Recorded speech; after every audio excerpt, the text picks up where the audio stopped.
You're listening to Emerson Whitner's NXT Report on the Angry Marks Podcast Network. Good morning, good afternoon, and good evening. My name is Emerson Whitner, and this is your NXT audio update for Wednesday, September 30th, 2015. And what a show we had last night of NXT.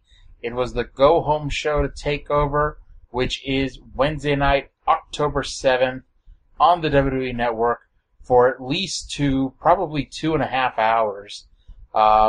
And we'll get into all the matches here as we go on. So let's kick things off right from the start, shall we? Kyle Edwards was in the WWE studios to update us on the Dusty Rhodes Classic right out of the gate. This past weekend, Chad Gable and Jason Jordan defeated the Hype Bros to advance to TakeOver, where they will face Baron Corbin and Rhino in the semifinals. Plus, he noted that the winner of tonight's match will face Dash and Dawson at TakeOver, with the winners facing off in the championship round. So we kick things off with our final quarterfinal match in the Dusty Rhodes Classic. NXT champion Finn Balor and Samoa Joe defeated Enzo Amore and Colin Cassidy, to the shock of absolutely nobody. Finn Balor does have a new remixed theme, and they've also put Balor Club front and center in his Titantron video, so they've finally gone along with making that his thing. This is such an odd matchup of four people you never expected to wrestle each other. Colin and Joe brawled outside the ring at one point, so Enzo did a suicide dive to Joe, while Finn did a plancha over the top rope onto Colin before the two smaller men faced off with each other. Back in the ring, Finn Irish whipped Enzo into the corner, but ate a boot from Enzo. Enzo then hit a beautiful jumping DDT from the middle rope, which used to be the finisher of the artist formerly known as Prince Iaukea back in WCW in 99-2000. But I will tell you, Enzo did it a lot better than Prince Iaukea ever did. Colin Cassidy, who in addition to being really tall is also quite skinny, gave Samoa Joe a black hole slam and came up with this look on his face like, dude, I can't believe I did that to him either. Enzo and Colin did the rocket launcher onto Joe, but Joe powered out on the kick out, and Joe and Finn hit a double team move where Joe used the muscle buster and Finn came off the top with the coup de grace to advance to the semifinals next week at TakeOver Respect. Tommaso Ciampa and Johnny Gargano are back, cutting a promo saying that they were very disappointed in only getting to the second round of the Dusty Rhodes Classic. They didn't reach their own expectations, but did note they did surpass others' expectations in getting that far. They did promise this was not the end, but only the beginning, so up walked Tyler Breeze, who said that any friend of Apollo Crews was an enemy of his, and challenged Ciampa to a match tonight, since Apollo Crews is already facing Johnny Gargano. They aired an Asuka promo. They had footage of her in Japan, which is kind of neat. It turns out her name is pronounced Asuka. There's no use of that U at all, other than to just be there to confuse everyone. Apollo Crews pinned Johnny Gargano. This was the singles match debut for Johnny Gargano, and he does so against the former Yuhan Nation. Next week at NXT TakeOver, it is Apollo Crews versus Tyler Breeze. And, this match between these two, they worked wonderfully together, almost like two people have wrestled each other before. Go figure. It did look rehearsed at times, but it was still a fun little match. Gargano at one point was on the ring apron. Crews went for a running something or other to him, but Gargano dove through the middle ropes like a suicide dive back into the ring, taking out Apollo. Gargano followed it up with an abdominal stretch where he pulled the free arm of Crews towards his head, which just looked quite painful. Apollo did do his comeback and finished things off with the Gorilla Press Slam and Standing Moonsault. I did write Apollo Crews defeated Johnny Gargano before the match ever started. I'm not a genius, but I did stay at a Holiday Inn Express last night. William Regal was backstage with Dana Brooke and Emma, and he announced, he made it official that Dana Brooke will be wrestling Asuka next Wednesday night at TakeOver, causing Dana and Emma to laugh, saying that Asuka looked like a hyena walking away smiling last week. Mr. Regal then showed them a video of Asuka training. Now, we didn't see the video until later, but we did see Dana and Emma's reactions to watching the video, and they both got completely wide-eyed and quite worried about what could happen next week. Mr. Regal asked for their opinion now, and Emma just wished Dana luck and walked away. For the 7th week in a row, we got a Nia Jax video. Glacier got here quicker, I think. Personally, I think she went to that Florida promotion that got started up a few years ago, you might remember. There's a Florida promotion.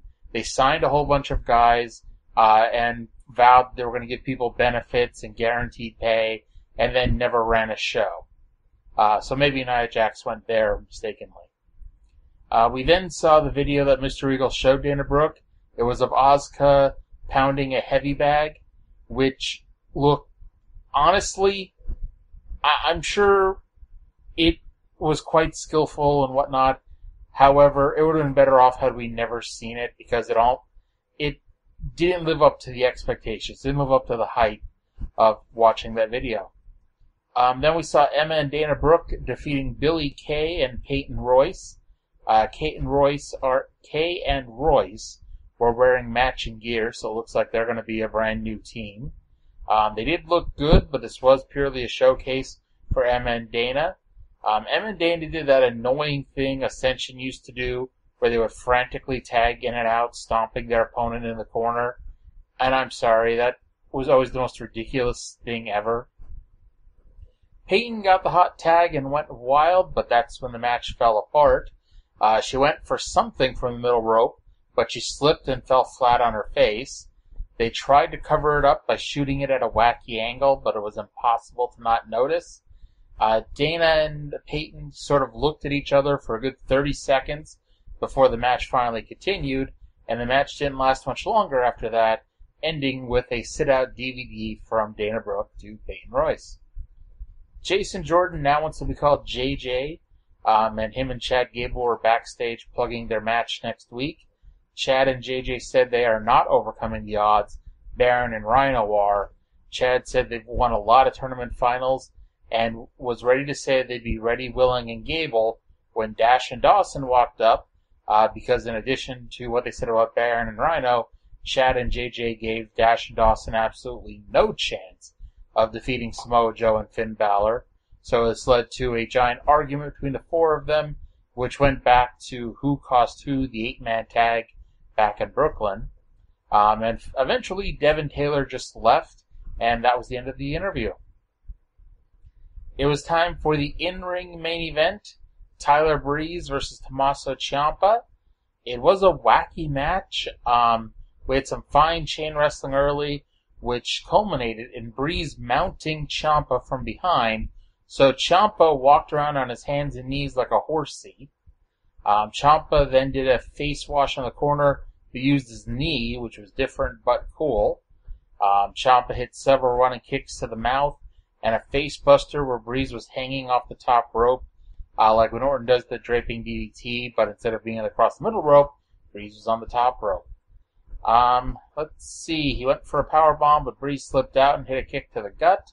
Ciampa still cut him off and hit some more moves, and Ciampa, preparing for the upset, climbed to the top ropes, but when he dove off, he got drop kicked for his, he got drop kicked. I didn't know where I was going there. He got drop kicked. And then Breeze debuted the Unprettier / Kill Switch, which one person of the crowd yelled Unprettier when he did it.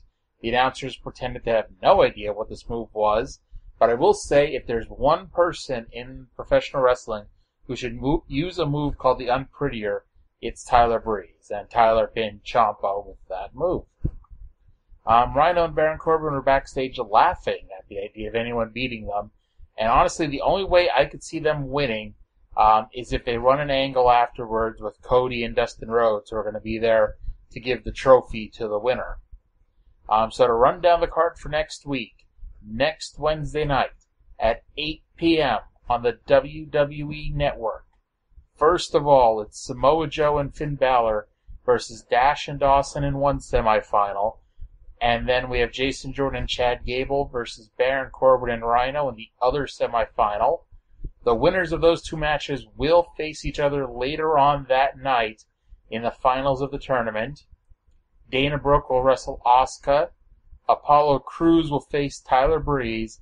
And in the main event, Bayley defends the NXT Women's title against Sasha Banks in a 30-minute Iron Man match.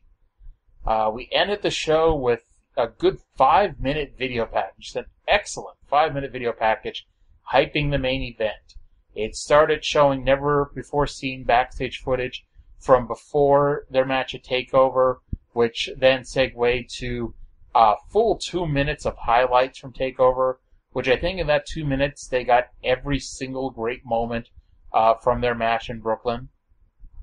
We went backstage where everyone was watching and applauding them, including Kevin Owens and Triple H and Finn Balor and everyone else just standing around watching. That took us to footage of Bayley returning to Full Sail as champion in a challenge for the Iron Man match, and culminated with probably a good 30 to 45 seconds each of each girl training for the match. Bayley, at one point, they showed her tossing a heavy medicine ball up over her head and behind her. And that girl's just so strong. They showed her lifting weights too, and just I don't know, I knew obviously she wasn't weak, but it's it looks so impressive watching her train and work out for this match. I want to point out, this video package was so good, if this show was on pay-per-view, this video package would have sold buys on pay-per-view. Now it's not, it's on the network. I really hope they air it on Raw Monday. I don't think they will, but if they do, I think more people will, if not buy the network, then at least log into the network next Wednesday and watch. This is going to be a can't-miss match. And we're gonna watch it next Wednesday night, and we're all gonna mark out, I think. And that was it for the show. Now, before we finish up, I do want to say that next Wednesday night, it will be the Wrestling Outsiders podcast version of the show, where I will be on do my podcast over on TalkShoe.com, and then send it over to Stevie J, which will be, NXT Takeover Respect. But until then, thank you all for listening. I look forward to next week, and have a great night. You're listening to Emerson Whitner's NXT Report on the Angry Marks Podcast Network.